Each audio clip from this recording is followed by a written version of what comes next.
I can say that between 8 out of 10 people that I see are suffering from insomnia. So, what is insomnia?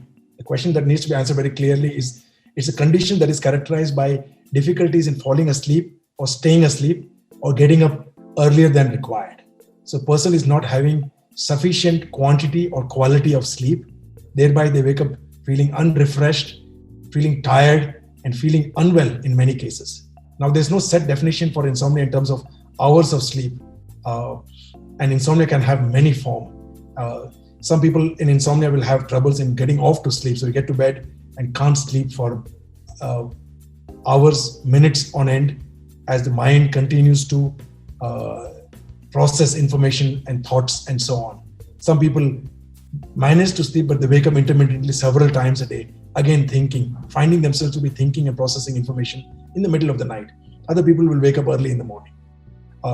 So there can be different types of insomnia. You asked me about transient insomnia. This simply means that somebody is having sleeping difficulties which is lasting for a day or two and certainly less than a week. So transient means temporary, short lasting. And this insomnia doesn't recur. And most of us have transient insomnia. When we've had an exciting news, when we had a late night party, when we had a celebration, or when we had a bad news, losing job or feeling insecure about losing jobs, we will have sleep difficulties for a day or two and then we come out of it. So it doesn't recur, it's transient in nature. If the insomnia is recurring, that you have this 2-3 days of disturbed sleep in a week and then you're okay, and it occurs several weeks at a time, then it becomes intermittent insomnia. So it's going to the next grade. And then there are people who have chronic insomnia, or in other words, it's called long-term insomnia, where the person is having difficulties in sleep most days of the week for at least a month or longer. So for a prolonged period, they're not able to sleep well. Unfortunately, many of the people that I see are coming for help are suffering from intermittent and chronic insomnia. So they had transient insomnia, they did nothing about it, and then they carried on with their life. They didn't think that the sleep was important. They prioritized everything else over the sleep, and consequently the sleep or the insomnia became a disorder, which has a profound bearing on individual's life. Imagine feeling tired in the morning, imagine feeling lethargic, imagine unable to concentrate, unable to attend to things, unable to have the flair to get on with your life in the morning, to do your exercise or your work, to have breakfast, to talk to people. You're just tired. So we have developed the tendency to forego our sleep for everything else. And I always tell people is that we need to forego everything else for sleep, because in 24 hours, if we can give ourselves a good 8 hours of sleep, then we are rested, we are refreshed, we are rejuvenated, and we are ready for another ongoing onslaught of life. If you're well rested, then the onslaught is no longer onslaught. It can be challenging, it can be exciting. But if you're not rested, then it can become an onslaught, it can become stressful, and it can lead you to become very, very ill. So transient insomnia, because it's temporary in nature, it's short lasting, it only requires lifestyle manipulation and giving priority to your sleep.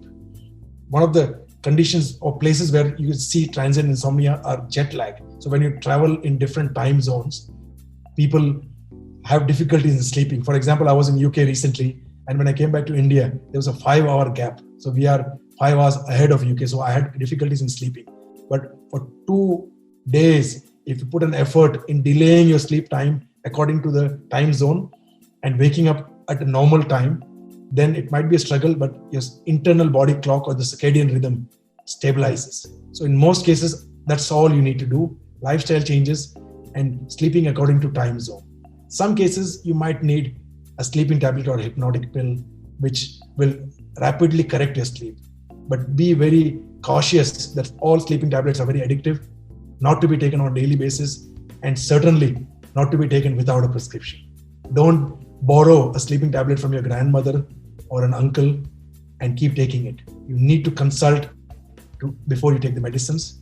And in any case, doctors will also advise to take it for 1 or 2 days or maybe 4 or 5 days before you come out of it completely.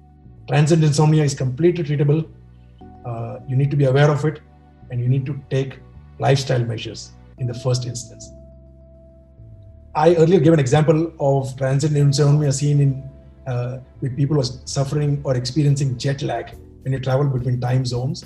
The other places that commonly people have is when they do shift work, or in medically we call it shift work sleep disorder. So I think rotational shift are the worst kind of shift that one can do. And rotational shift simply means that somebody is working in the daytime for a week or two, then doing evening shifts, then doing late shifts where you finish in at 12 o'clock, and then you're doing night shifts. So you start at 8 in the night and finish at 8 in the morning. So that's the worst kind of shift for human circadian rhythm or the internal body clock. So your sleep rhythm is completely shattered and broken down. So if you're going to do a rotational shift on a long-term basis, then you're going to be prepared for health hazards. So I advise people not to do that for a short period. If you need to do rotational shift, do it. But if you must do shifts, then entire night shifts or entire day shifts are better. So when you do that, you work in the day, sleep in the night, or you do completely night shift where you work in the night, sleep in the day. So first advice is to change your shifts if possible, and if your employer will allow that. Some jobs you cannot do that, in which case then you come to say that how do you manage with the rotational shifts. One has to be very conscious that sleep is important and that sleep has to be prioritized. So if you're doing rotational shifts, then make sure that after the night shift is over, you give yourself at least 48-hour break. That employer should be arranging that for you to give you a 2-day gap before you start the next shift, so that you can correct your body clock and correct your sleep rhythm, so that you can come back refreshed and do the job for which you're getting paid. So need to get at least 2 days off if possible.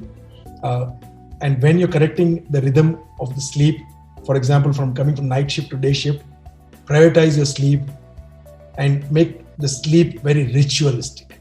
In the night, when you go to the bed, make your bedroom ambient, adequate light, soft music, remove all the distractions from the room. Keep away the phone, which has bright lights and reduces melatonin in your body and disturbs the sleep pattern and rhythm. Switch off the television. Having no digital devices in the room would be ideal. Avoid coffee, tea, nicotine like cigarettes, alcohol for at least 2 hours before you sleep. Avoid having heavy meals for at least 2 hours before you sleep. Use the room as a sacred place for sleep, for unwinding, for resting, not for doing stimulating activities, which is going to disrupt your mind. Social media, for example, we go to bed, we sit with the phone, and we accumulate so much unnecessary information about everybody, everywhere in the world, that our mind will not rest and relax. We all know to switch off our computers. We shut it down in the night. We don't let it run. But we don't know how to switch off our mind. And sometimes when people come to me, they say that, look, I can't stop thinking in the night. Can you put the control alt delete button on my head so that I can press it and shut down all the unresponding, programs and so on? I said, it's not possible, to have a physical button, but it's possible to start shutting down all the programs hours before you sleep, so that you deserve the sleep that you've deserved, the sleep that you've earned can be properly attained in the night. And people don't do that. So in rotational shift, that can become harder. But if you prioritize the ritualistic behavior of sleep in the night, and equally getting up early in the morning, getting some exercise, becoming active from first in the morning, remaining active through the day, that will again earn you the sleep at night. So if you haven't done much, then you haven't earned it. We go to work and work very hard, earn our money, and we deserve the money. But it seems that many of us are not earning our sleep. We don't do much. Many of our activities are very sedate, office-based, desk-based. We are no longer physically active. We are only mentally active. Consequently, our minds don't shut down and our bodies are tired. We need to reverse, where this is used less and the body is used more. And what you'll get out of that is that you feel physically well and then you sleep better because your mind is calmer in the night.